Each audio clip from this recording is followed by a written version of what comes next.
اس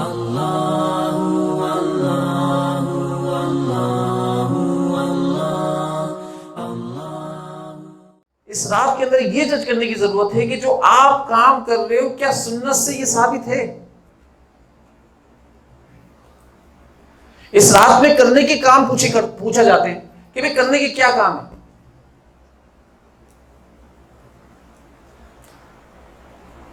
تو ایک بات ذہن میں رکھیے گا کہ یہ جو اس رات کے اندر ہم لوگ قبرستان چلے جاتے ہیں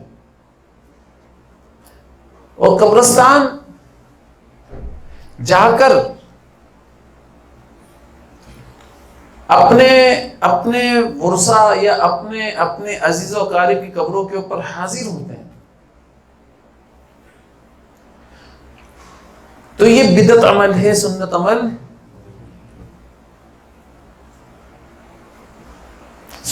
نہیں ہے۔ کیوں؟ کیونکہ سنت عمل ہونے کے لیے احادیث سے یا حدیث مبارکہ سے ثابت کرنا ضروری ہے اس رات کے اندر۔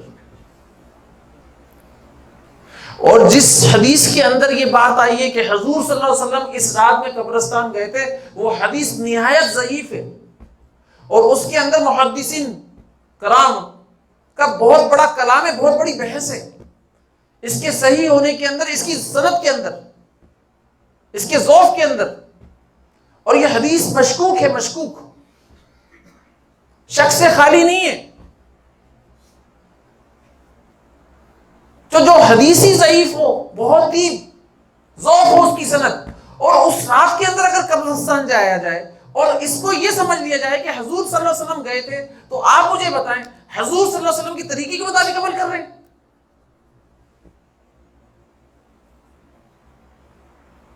پہلے تو یہ حدیث تو ثابت کر لو، اس کی سند تو ثابت کر دو کہ اس رات کے اندر حضور صلی اللہ علیہ وسلم قبرستان گئے بھی تھے نہیں گئے تھے، کیونکہ اسی حدیث کے اندر موجود ہے، اور کوئی حدیث ہے بھی نہیں، لیکن اس حدیث کا اندر بڑا کلام ہے محدثین کرام کا، موضوع حدیث ہے، موضوع، من گھڑت۔ بعض لوگوں نے بعض علماء نے تو اس حدیث کا انکار ہی کر دیا اور بولا حضور صلی اللہ علیہ وسلم کی ذات کے اوپر جھوٹ باندھا گیا، یہ حدیث ہی نہیں ہے۔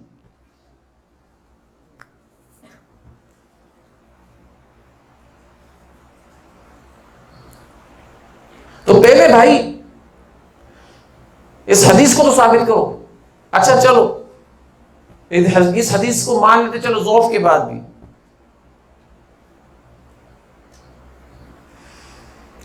تو یہ تو بتایا جائے کہ حضور اکرم صلی اللہ علیہ وسلم شب برات کے رات میں ایک ہی دفعہ قبرستان گئے تھے، یا ہر سال آنے والی شب برات کے اندر قبرستان گئے تھے؟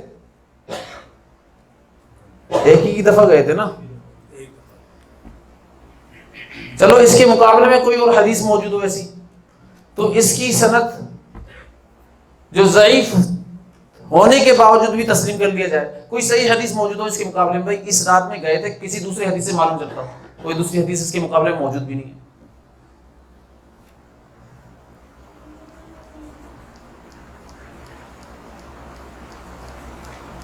جب کوئی شخص جاتا ہے تو یقین جانا سنت سمجھ کر جا رہا ہے، تو اس کے اندر کتنی گمراہی ہے۔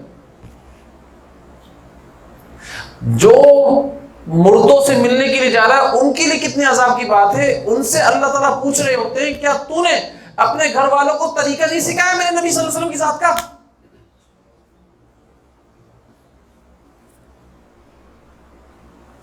اب یہ باعث عذاب ہے یا باعث ثواب ہے؟ یہ جو کام آپ کر رہے ہو باعث عذاب کام کر رہے ہو یا باعث ثواب کام کر رہے ہو؟ اور قبرستان اللہ تعالیٰ کی ذات نے عبرت کی جگہ بنایا تھا، قبرستان کے اندر جایا کرتے تھے تو عبرت ہوا کرتی تھی، وہاں بیٹھ کر رویا کرتے تھے، اندھیرے ہوتے تھے اور اندھیرے میں بیٹھ کر صحابہ کرام کا طریقہ یہ تھا کہ اس گڑھے کو یاد کیا کرتے تھے، موت کا مراقبہ کیا کرتے تھے، قبر کا مراقبہ کیا کرتے تھے۔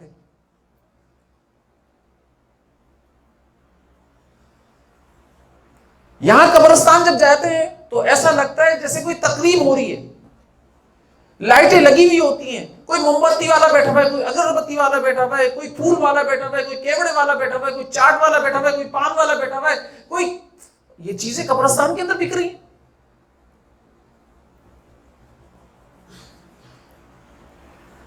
آپ قبرستان کے اندر کھڑے ہو کر کھا رہے ہیں کچھ. یہ کیا کر رہے ہو؟ کتنی بڑی توہین کر رہے ہیں آپ. حضور صلی اللہ علیہ وسلم کی تعلیمات کی بھی توہین ہو رہی ہے.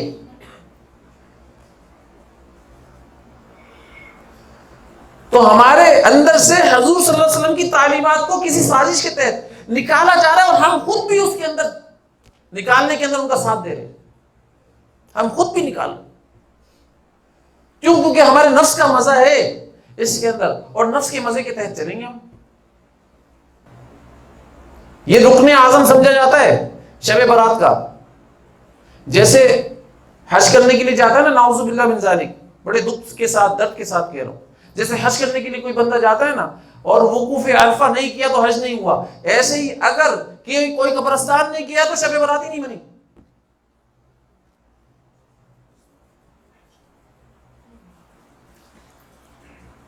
یہ رکن اعظم ہے. پھر مزدلفہ بھی آتا ہے نا، پھر مزدلفہ بھی ہے. مزدلفہ میں نہیں رکے تو پھر کیا ہوا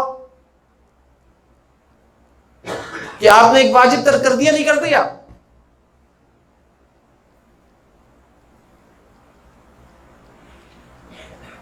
ایسے ہی اگر کسی نے یہاں پر حلوہ نہیں بنایا، دوسرا رکن اس رات کا، اگر حلوہ نہیں بنایا تو اس نے کوئی واجب ترک کر دیا. اب اس کے اوپر دم واجب ہے بھائی، نعوذ باللہ. اب یہ دم دے گا، بکرا کاٹے گا، تب جا کر اس کی معافی ہوگی. اور ڈرانے والے ڈراتے بھی بھائی 2 بکرے کاٹ دے ورنہ پورے سال پریشان رہے گا. میرے پاس ایک کیسا ہے تھا ایسا، بولنے لگا میں نے نا کیا کہتے ہیں حلوہ نہیں بنایا شب برات کے دن. میں نے تو کیا ہوا؟ بولا مجھے نا لوگ وسوسہ ڈال رہے کہ تو نے اس سال حلوہ نہیں بنایا نا، دیکھ پورے سال تیرے کو نا کیا کہتے ہیں میٹھا نہیں کھانے کو ملے گا اور تیرے کو شوگر بھی ہو جائے گی. ہاں باتیں کر رہے، اللہ معاف فرمائے. ملنا انہوں نے کم وسوسہ ڈالا ہوگا، ایک آدمی تو اس سے مذاق کر لیا ہوگا اور تو اس مذاق کو نا سیریس سمجھ کر بیٹھ گیا. ایسا ہوتا ہے، جو وہمی لوگ ہوتے ہیں نا وہ کسی کے کیے ہوئے مذاق کو بھی حقیقت سمجھنا شروع کر دیتے ہیں، برداشت نہیں کر پا رہے ہوتے. تو بول رہا ہے 4 بکرے کاٹ دو. بولا 4 بکرے کاٹے، میرے کو شوگر واقعی میں ہو گئی.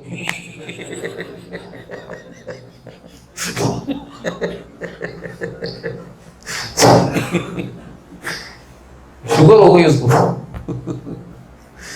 تو میں حیران تھا اس کی بات سن کر، اور میں اللہ تعالیٰ کی ذات سے کی طرف متوجہ ہوا تو میں نے لگا یہ کیا مسئلہ ہے. مطلب اتنا وہم. تو ہمارا ایک دین وہمی بھی چل رہا ہے. دین اسلام تو ہے ہی لیکن دین وہمی بھی چل رہا ہے. استغفر اللہ. اور وہمی دین کے اوپر زیادہ عمل کرنے والے لوگ نظر آئیں گے آپ کو. ارے جو کرنے کے کام ہے اس رات کو وہ کرنا. اس رات کے اندر اللہ تعالیٰ کی ذات رزق کے دروازے کھولتے، رزق وافر مقدار میں اتر رہا ہوتا ہے. ساری چیزیں، موت، زندگی، ان سب کے فیصلے ہو رہے ہوتے، یہ ساری چیزیں کی جا رہی ہوتی.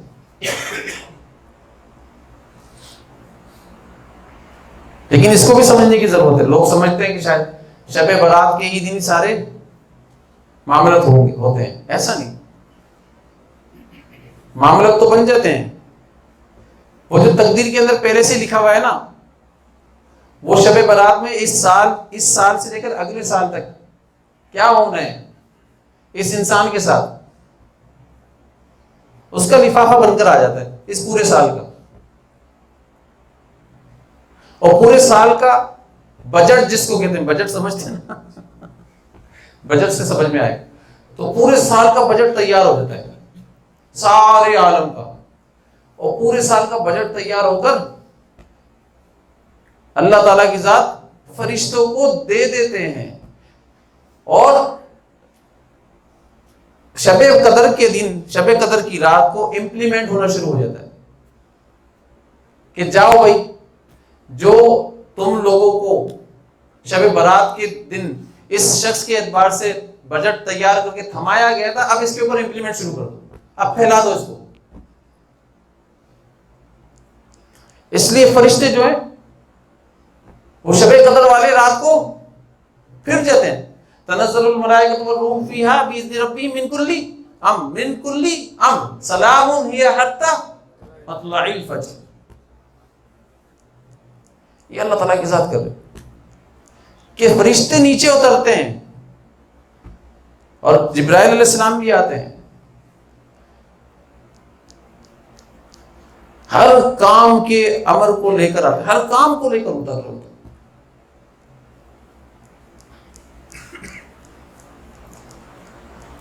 تو لہذا اس رات کے اندر بجٹ تیار ہوتا ہے اور پھر امپلیمنٹ کب ہوتا ہے، اس کو ذہن میں رکھنا. صحیح نا؟ کوئی بولے کوئی شب رات کے دن سارا تیار ہو کر سب حوالے ہو جاتے ہیں، سب تقسیم ہونا شروع ہو جاتے ہیں، پھر بٹنا بھی شروع ہو جاتا ہے. ایسا نہیں ہے، ایسا نہیں. پھر شب قدر کو کیسے ان دونوں کے اندر تطبیق کیسے کرو گے؟ تو تطبیق کرنا بھی تو ضروری ہے نا. اگر تطبیق کی ہم نے تب جا کر شب برات ثابت ہوگی، ورنہ شب برات ثابت ہی نہیں ہوگی. یہ یاد رکھنا میری بات.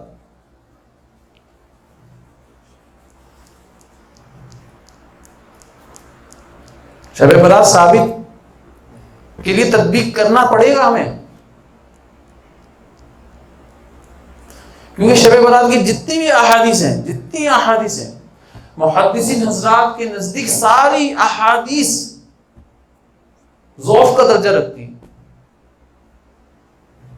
ایک بھی مستند حدیث نہیں ہے. سمجھ رہے ہیں میری بات؟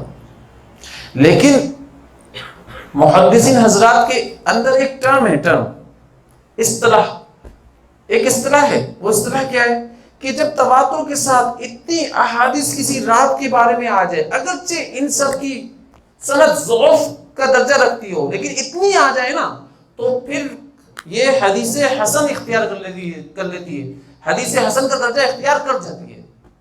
پھر کوئی اس کی فضیلت کا انکار نہیں کر سکتا ہے. یہ ٹرم ہونے کی حیثیت سے بتا رہا ہوں میں آپ کو. اس میں کرنے کی کیا کام ہے یہ سمجھ لیجیے گا. یہ تو کچھ چیدہ باتیں بتائیں، ٹھیک ہے نا.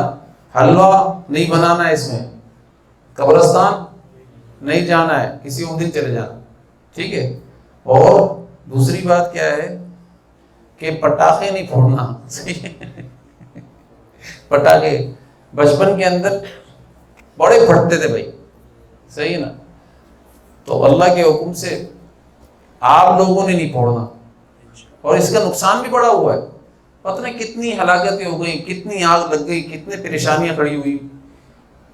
نقصان ہوا نہیں ہوا؟ تو اگر یہ شب برات کا عمل تھا تو کسی بھی نیک عمل کے اندر نقصان ہے کہ امت کا؟ یہ بتاؤ گے؟ نہیں ہے نا، اس کے اندر نقصان. تو لہٰذا یہ پٹاخے پھوڑنا کہاں سے ہندوانہ رسمیں آ گئی، اور ہندوانہ رسمیں یہاں پر کھینچ کر لے کر آ گئے، اور اس کو کسی طریقے سے دین کے اندر ثابت کرنے کی کوشش کرتے ہیں، اس بدعت کو. اعوذ باللہ من ذلک. اس لیے اس کا بھی انکار کرو. پٹاخے کرنے کا کام کیا ہے اس رات کے اندر؟ اللہ تعالیٰ کی ذات اس رات کے اندر مشرک کی مغفرت نہیں کرتے. مشرک کی مغفرت نہیں ہوتی جو شرک کرتا ہے. اگر کسی کو دکان کا یقین ہے، کسی کو فیکٹری کا یقین ہے، کسی کو اپنے بزنس کا یقین ہے، کسی کو اپنے مال کا زوم ہے، اس کا یقین ہے، تو یقین جانو یہ مشرک ہے. مشرک اگر ان سب کے مقابلے میں اس نے اللہ تعالیٰ کی ذات کا اقرار نہیں کیا تو یہ مشرک ہے. ان سب کا انکار کرنا پڑے گا اس کو، تب جا کر لا الہ الا اللہ اس کے اوپر محقق ہوگا.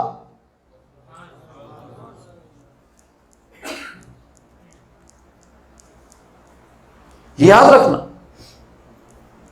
تو اس لیے اللہ تعالیٰ کی ذات اور صفات کے اندر کسی بھی طرح کا شرک نہیں ہونا چاہیے، اور اگر ہے تو اس سے توبہ کر لو، فوراً معاف ہو جائے، لیکن شرک کے اوپر جمے رہے آپ تو معاف اس رات میں کتنی عبادت کر لو، کتنی محنت کر لو، آپ مشقت کر رہے ہو، محنت کر رہے ہو، مشقت ہے یہ مجاہدہ نہیں ہے. اس لیے مشقت کے اوپر عذاب ہوتا ہے، مجاہدے کے اوپر رحمت برس رہی ہوتی ہے. مجاہدہ سنت ہے اور مشقت جو ہے یہ نیرا عذاب ہے.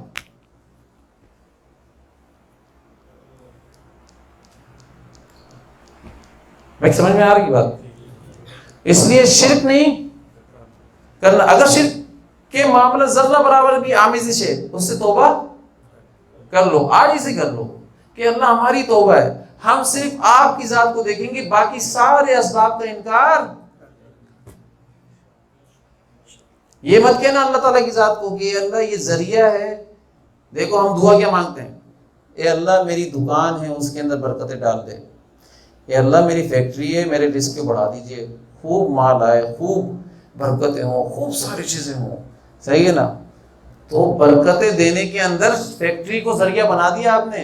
اللہ تعالیٰ کی ذات کو یہ کہہ دیا آپ نے کہ اللہ برکتیں تو ڈائریکٹ براہ راست نہیں اتار سکتا، فیکٹری کے ذریعے سے اتارے گا.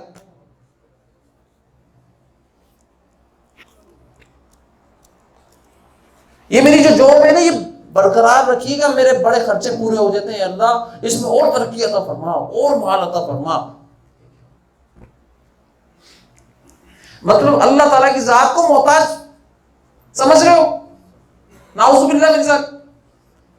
آپ کی جاب کا محتاج ہے اللہ تعالیٰ کی ذات رزق اتارنے کے اندر. ارے ایک دعا جو حضور صلی اللہ علیہ وسلم نے سکھائی تھی، اللہم اکفنا بما شئت، یہ حضور صلی اللہ علیہ وسلم کی دعا ہے کہ اللہ تعالیٰ تو ہماری کفارت کر، ہمارے کام کو پورا کر جہاں سے تو چاہے. اب ہم نہیں جانتے جہاں سے بھی تو چاہے.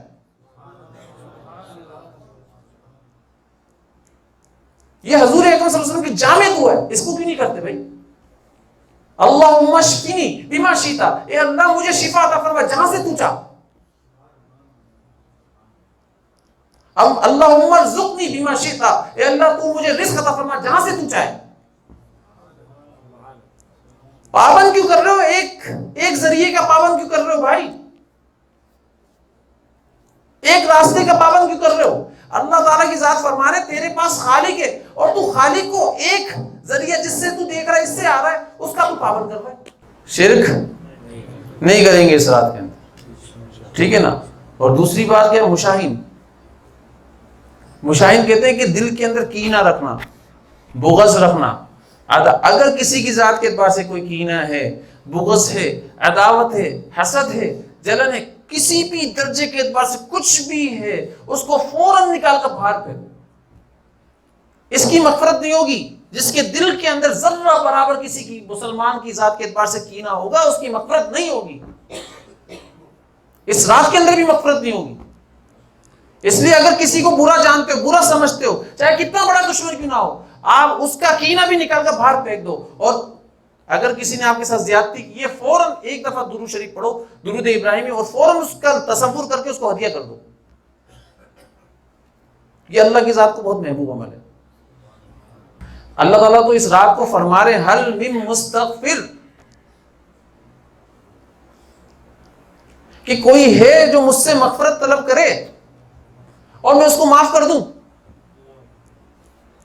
کوئی ہے جو مجھ سے رزق طلب کرے اور میں اس کو رزق عطا فرما دوں. کوئی ہے جو مجھ سے شفا طلب کرے اور میں اس کو شفا عطا فرما دوں. تو اللہ تعالیٰ تو یہ آوازیں لگا رہے ہیں اور میں اس پر کیا فرما رہا ہوں؟ نہیں، آپ نے کہا تھا کہ مشاہین کی مغفرت نہیں ہوگی، میں تو کینہ رکھ کر ہی بیٹھوں گا، چاہے آپ مجھے معاف کریں نہ کریں. نعوذ باللہ. تو لہٰذا بھائی کینہ نکال کر باہر پھینک دینا، اللہ اور اس کے رسول کے فرمان اور اس کے حکم کے مطابق نکال کر باہر پھینک دینا. اپنے نفس کی میں لے کر مت بیٹھ جانا، ٹھیک ہے نا بھائی؟ میں حق پر ہوں. ارے تو حق پر ہوگا بھائی، حق اور نہ حق کی بات تھوڑی ہو رہی ہے، یہاں کینے کی بات ہو رہی ہے. یاد رکھ لینا کہ حق پر ہوتے ہوئے کینہ رکھنا بھی درست عمل. کینہ ہوتا ہے.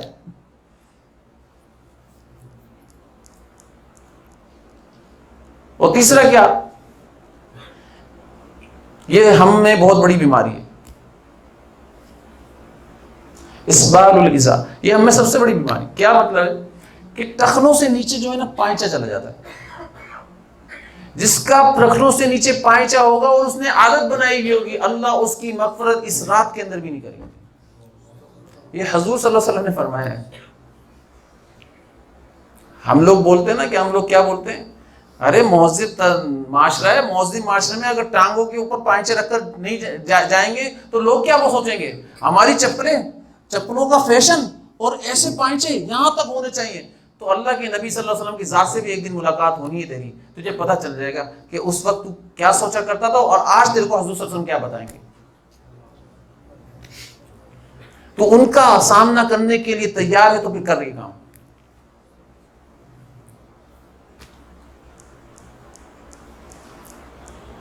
تو لہٰذا حضرت عمر بن خطاب رضی اللہ تعالیٰ عنہ شہید ہو رہے ہیں، زخم سے چور، بے ہوشی کی حالت میں، غشی تاری ہے ان کے اوپر، اور دیکھا اپنے خادم کو کہ اس کا ازار جو ہے ٹخنوں سے نیچے جا رہا ہے، فوراً اٹھ کر بیٹھ گئے، بے ہوشی کے اندر اٹھ کر بیٹھ گئے، غشی تاری ہونے والی ہے، اٹھ کر بیٹھ گئے۔ بولا یہ کیا کر رہے ہو؟ بولا کیا ہوا؟ وہ ڈر گیا، بولا یہ کیسے تمہارا ازار ٹخنوں سے نیچے چلا گیا؟ اس کو اوپر کرو۔ صحابہ کرام تو یہ سکھا رہے ہیں اور میں اور آپ کیا بولتے ہیں، ٹخنوں سے نیچے بھی چلا جائے گا تو کیا ہو جائے گا، یہی تکبر ہے۔ اگر تیرے اندر تکبر نہیں ہوتا تو ٹخنوں سے اوپر کرنے میں کیا ہر جائے گی؟ تیرا تکبر تجھے ٹخنوں سے اوپر کرنے ہی نہیں دے گا، اور تجھے بتایا جا رہا ہوگا تو متکبر شخص ہے، اور جس کے دل کے اندر ذرہ برابر تکبر ہوگا قیامت والے دن اس کی بخشش نہیں ہوگی۔ یہاں تو یہ فرمایا جا رہا ہے کہ اس رات جس کے پائچے ٹخنوں سے نیچے ہوں گے اور وہ رکھتا ہوگا، عادت بنائی ہوئی ہوگی اس نے، تو اس کی مغفرت اس رات میں بھی نہیں ہوگی۔ اور چوتھی چیز کیا ہے، یہ کرنے کے بعد کام بتا رہا ہوں، حقوق الوالدین، والدین کو مت ستاؤ، والدین کو تنگ مت کرو، پریشان نہیں کرو۔ کسی کا کوئی والد زندہ ہے تو یار اس کو راضی رکھو، اس کی خدمت کیا کرو۔ کسی کی والدہ زندہ ہے تو اس کو راضی رکھو، اس کی خدمت کیا کرو۔ اور دونوں ہی زندہ ہے تو دونوں کو اپنے لیے اپنی آنکھوں کی ٹھنڈک بنا کر رکھو۔ ان کو دیکھو تو آپ کی آنکھوں میں ٹھنڈک پڑ جائے، آپ کی آنکھوں کا نور بڑھ جائے ان کو دیکھنے سے۔ اگر وہ کوئی باتیں کر رہی ہیں، کوئی پریشان والی باتیں کر رہی ہیں، کوئی سنا رہی ہیں آپ کو، آپ برداشت کر لو، صبر کر لو، اور یہ سمجھو ان کی باتیں میرے لیے اللہ تعالیٰ کی ذات کی رحمت کی چابی ہیں۔ آپ کو صحیح پتا، اللہ تعالیٰ رحمت عطا فرما رہے ہوتے ہیں، کرم کی بارش برسا رہے ہوتے ہیں۔ اس لیے والدین کو اور ان کی خدمت کو بہت بڑا موقع اور غنیمت سمجھو اللہ تعالیٰ کی ذات کی طرف سے، جو اللہ تعالیٰ کی ذات نے آپ کو عطا کر دیا ہے۔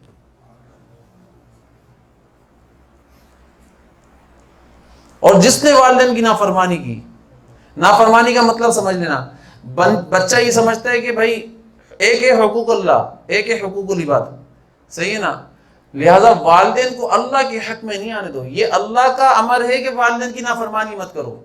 لیکن اگر والدین اللہ کی نافرمانی کرنے کو بولو تو والدین کو بولو کہ آپ اس معاملے میں نہیں بول سکتے، اس معاملے میں آپ کو نہیں بولنے دیں گے آپ، کیونکہ ہمارے اوپر اللہ کی فرما برداری ہے، ہمارے اوپر آپ کی فرما برداری نہیں ہے، صحیح ہے نا؟ اللہ کی وجہ سے آپ کی فرما برداری کر رہے ہیں۔ اگر آپ اللہ کے حقوق کے بیچ میں آ رہے ہیں تو ہم آپ کی بات نہیں مانیں گے۔ یہی نبی کریم صلی اللہ علیہ وسلم کا راستہ ہے۔